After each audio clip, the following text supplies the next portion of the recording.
I'm Zach. And I'm Darcy. We're an LDS couple who struggled with unwanted pornography in our marriage for many years.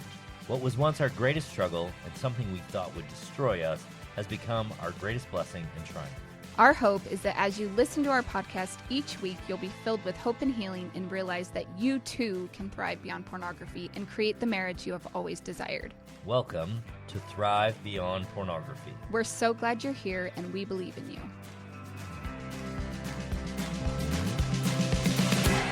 Hello, my friends. Welcome to Thrive Beyond Pornography. I'm your host, Zach Spafford, and I love doing these podcasts, partly because I get to give you guys some really awesome stuff, but I really loved just talking about this conversation about pornography and how to help people make their lives better. To me, this is honestly fun, and I love doing it. You know, you can invite Darcy and I to your stake or to your ward or wherever, to your young women's, young men's. We will have a better conversation about pornography and agency and faith and the atonement than you have ever heard on this subject. That's our favorite thing to do. So if you need that, just let me know. Email me, zach@zachspafford.com. We would love to come out and help you guys out. Today, I want to talk about how porn often equals a pleasure over pain equation.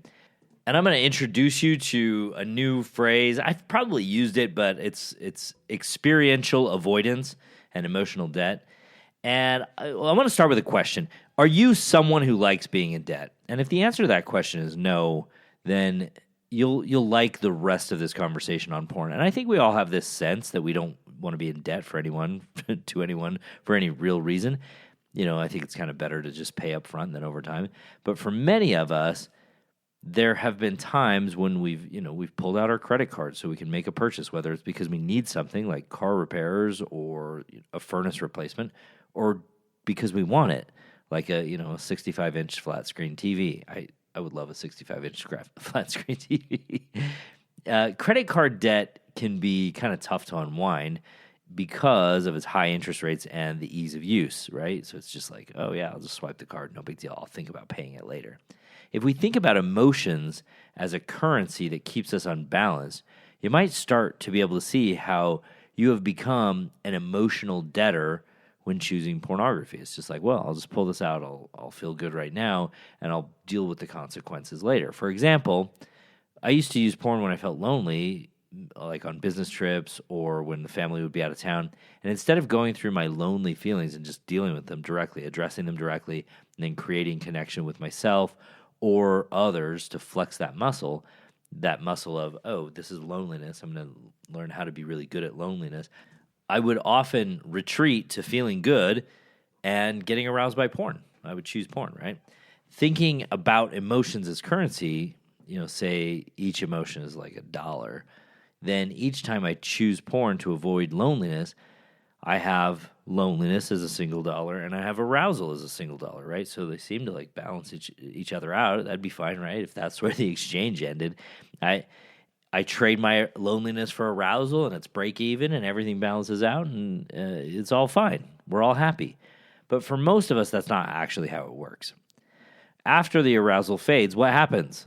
I mean, you're probably sitting there, you're going, yeah, I didn't stop feeling lonely. The loneliness is still there. I just kind of avoided it for a little while. And then we haven't dealt with that properly. And then along with that loneliness, we add guilt, shame, frustration, disappointment. So essentially, each time I create arousal to avoid loneliness by choosing porn, I create 4 new emotions with that. But those are negative emotions. And they don't feel good, and I don't want to deal with those either. And also, they're future emotions, right? They're things out in the future that I don't have to think about right now. I'll deal with them when they come back, when they come up. Their interest, the cost of doing business, whatever it is, on that good arousal feeling. Because instead of paying them back like money at some point, I have to face them. And if I don't ever learn how to face them, they compound. And I feel worse and worse and worse over time. This whole idea is what experiential avoidance or buffering breaks down to. Using an artificial boost to your emotional state in order to negate the unwanted emotions in the moment at the cost of your future emotional state. So to go back to thinking of emotions as dollars, I often ask myself, all right, man, so if I offer you a shiny, brand new $1 mint condition coin, no blemishes, would you give me your 5 dirtiest, oldest, most wrinkled $1 bills? And if anybody's willing to take that deal, I will, you just send me an email. I will send you all the $1 that you can find all your dirtiest $5 bills for, right? No one takes that deal because a dollar is a dollar. By the same token, an emotion is an emotion. And if we don't get good at dealing with the unwanted, difficult ones, we find ourselves compounding our negative emotions. So if we took it as a math equation and every day we traded $1 for 5, for a year, we would receive 365 good feeling emotions at the cost of 1,825 negative emotions. Year after year, that would put you in quite a hole, right? And each of us has discomfort that we deal with regularly. Nobody can actually avoid it. And we've talked about this before on the podcast and in private sessions. I talk about this a lot where, life's 50-50, 2 Nephi 2:25, men are that they might have joy, right? And so we think, I'm supposed to be happy all the time. But 13 verses earlier, Lehi's like, opposition in all things. So if we are in such a state that we are to have joy, we have to be good at feeling bad about half the time. So, pain comes in lots of different forms, some more painful in a moment than others. There's physical pains like going to the dentist. There's emotional pain like loneliness. The thing is that when we avoid painful things in search of short-term happiness and pleasure, we're usually setting ourselves up for long-term pain that is worse and more damaging than the pain that we're avoiding. Perfect example of this happened to me last month in March. I was flossing my teeth. I floss. I'm that guy when you go to the dentist and the dentist's like, how many times do you floss? And I'm like, once or twice. And they're like, once or twice a week, once or twice a month? No, once or twice a day. I'm that guy. I think flossing's important. I'll tell you about that in a minute. I'll tell you why that is in a minute. But, a chunk of my back right tooth comes off as I'm flossing. And immediately I thought, oh, great, how much is this going to cost me? Being an entrepreneur, I pay my own dental bills. And you can see my dilemma, right? It's like, well, do I just ignore this and put it off, don't deal with the cost of fixing the tooth right now, and keep my what turned out to be $152, right? It wasn't very expensive. Or pay for it right now and get into that dentist. And I worked as a dental assistant, so my family dentist when I was a kid gave me a job, and I loved it. I thought I would be a dentist in my professional life before I went through organic chemistry in college, and I didn't succeed at it. Having worked in a dental office, this is why I floss a lot. I've seen firsthand what happens when someone neglects dental work, and anything. It's like this just broad schematic, right? It's anything from needing what's called root planing and scaling, which is basically where they take a jackhammer to your teeth with it's a sonic wave jackhammer, and they do all kinds of just beating up on your teeth for a little while, to pulling every tooth out because not a single tooth had enough integrity to stay in the mouth without the possibility of getting infected. And I honestly thought, as I was flossing, as I pulled this tooth out, as I pulled out this thing, I thought it was a piece of tooth. I was gonna need a crown. Taking care of my teeth is important to me. The idea of losing a tooth because of neglect is not on my list of awesomeness. So facing the bill now also means that I don't have to face it later when it might be more expensive and have implications for my other teeth. Or, and you probably have seen people like this, right? Like they just don't take care of their teeth. They don't brush. They don't go through the difficulty of getting a good habit, and all of a sudden they got to have all their teeth pulled. A lot of what we do in life is a trade-off. And I work out knowing that a little bit of pain right now is going to help me get stronger in the long run, keep my metabolism up, and help me feel good. We get shots knowing that the vaccines, steroids, and painkillers that hurt going in are going to help us avoid worse feelings, maybe even excruciating pain in the long run. Every week I take a testosterone shot. I do not like the idea of stabbing myself with a needle. It does not. It's not fun. It's not entertaining to me. But I do like what happens when I take that shot. I like shooting myself with that needle better than what happens if I'm, not at the right level of testosterone, right? When it comes to pornography use and the struggle that you have in your life and you've been dealing with for the years that you've been dealing with it, ask yourself, am I willing to take a shot now in order to avoid an even more painful future? What's the value of that to you? What's the cost of continued therapy sessions for you and your spouse before finally resolving this? What's the cost of all the time that you've spent doing something that's tearing at your self-confidence? What's the cost of sleeping in your car maybe because your spouse was like, you know what, you need to leave? What's the cost of the hurt you're putting into your relationship? And by the way, these are real scenarios. I'm not making any of these up. These are things that I'm dealing with my clients on a regular basis. What's the cost of the hurt you are putting into your relationship and the trust that you're breaking because of pornography use? What's the cost of divorce? What's the cost of living separate lives? Just like dental work, working on ourselves is something that if you don't get in as early as you can, the cavities in your capacities to deal with emotions, they fester and they get bad and they get infected, right? You become less and less capable.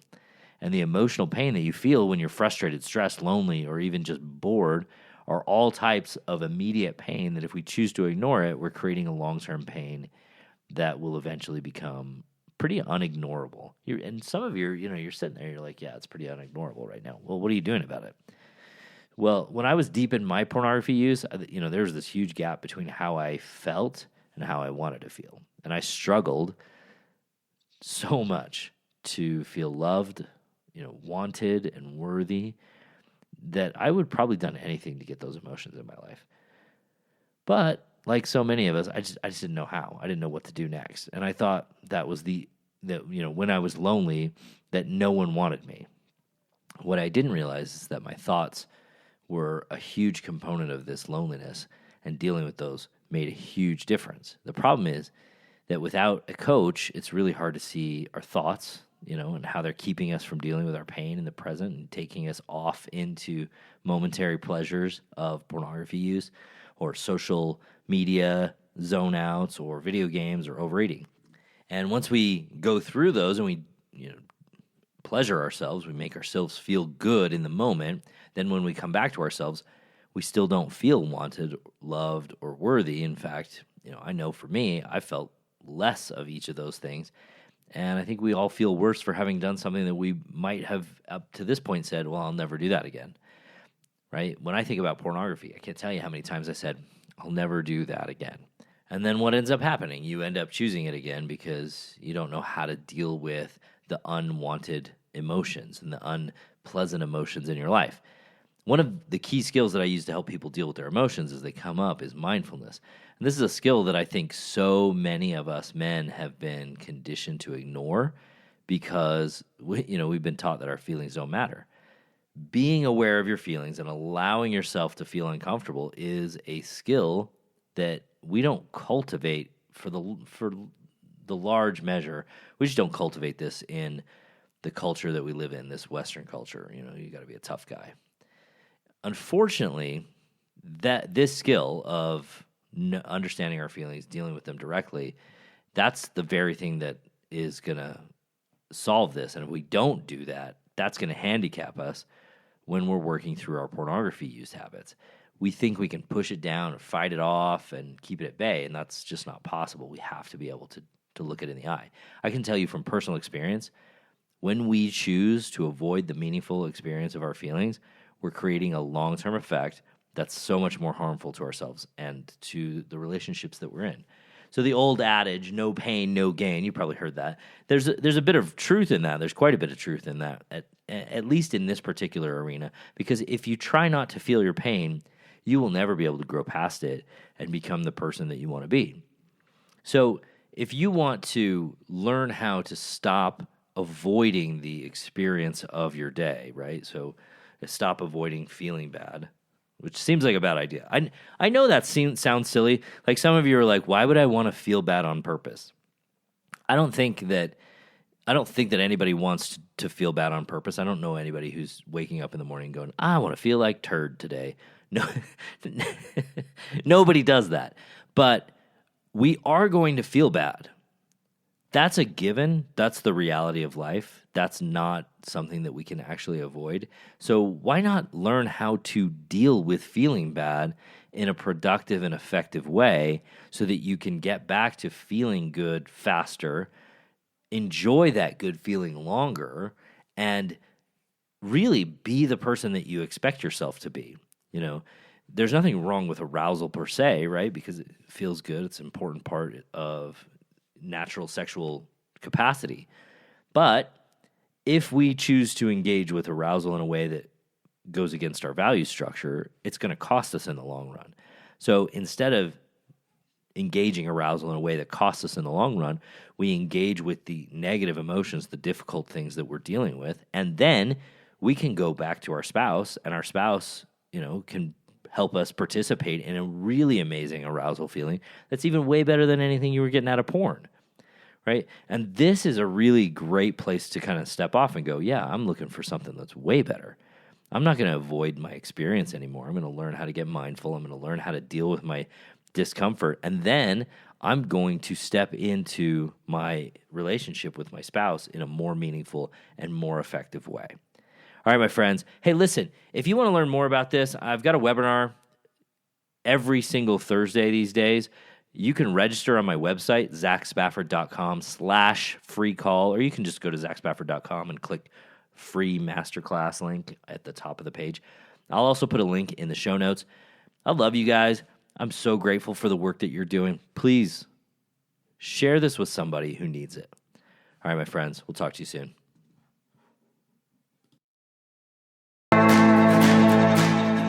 Thanks for listening to Thrive Beyond Pornography. If you're seeking guidance and support to overcome pornography for good and begin creating a thriving life beyond it, check out my free webinar, How to Overcome Pornography with Skills That Actually Work. You'll learn practical, proven skills guided by an expert coach who has personally overcome pornography.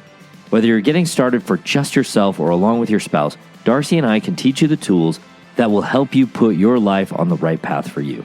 Be sure to check out the show notes for a direct link, and if you could take a moment to leave a review wherever you listen to podcasts, it would mean the world to us. Your reviews play a significant role in helping others discover the show so they can join us on this transformative journey. Thank you for being part of the Thrive Beyond Pornography community. Until our next episode, stay strong, stay focused, and keep thriving.